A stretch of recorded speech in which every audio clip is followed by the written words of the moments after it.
Thank you, Mr. Speaker, and I thank the chairman, the distinguished gentleman from California, for yielding. I rise today in strong support of H.R. 1037, the Pilot College Work-Study Program for Veterans Act of 2009 as amended, which the Veterans Affairs Economic Opportunities Subcommittee passed on June 4th and the full committee approved on June 10th. I was proud to introduce this important legislation, and I would like to thank the full committee chairman, Mr. Filner, the ranking member, Mr. Bouyer, for their leadership and support of this legislation, as well as the support of Congressman Grijalva of Arizona, who was an original co-sponsor.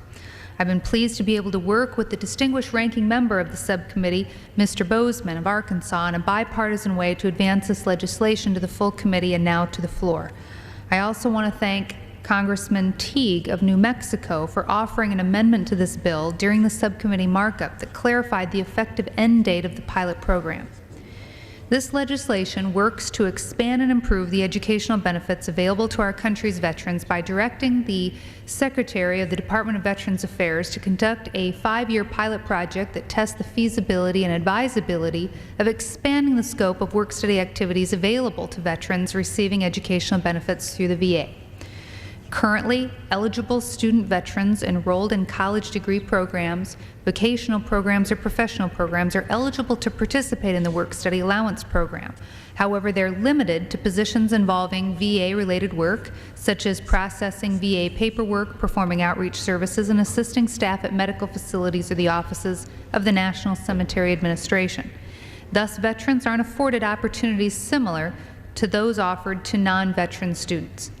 This pilot program would expand the qualifying work-study activities allowed to include positions in academic departments such as tutoring or assisting with researching, teaching and lab work, as well as student services such as positions in career centers, financial aid, orientation, cashiers, admissions, records, and registration offices.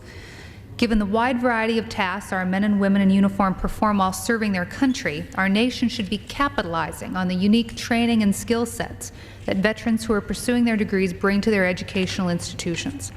This pilot program will run from 2010 to 2014 and will give the VA an adequate opportunity to determine if this expanded work-study program should be further expanded.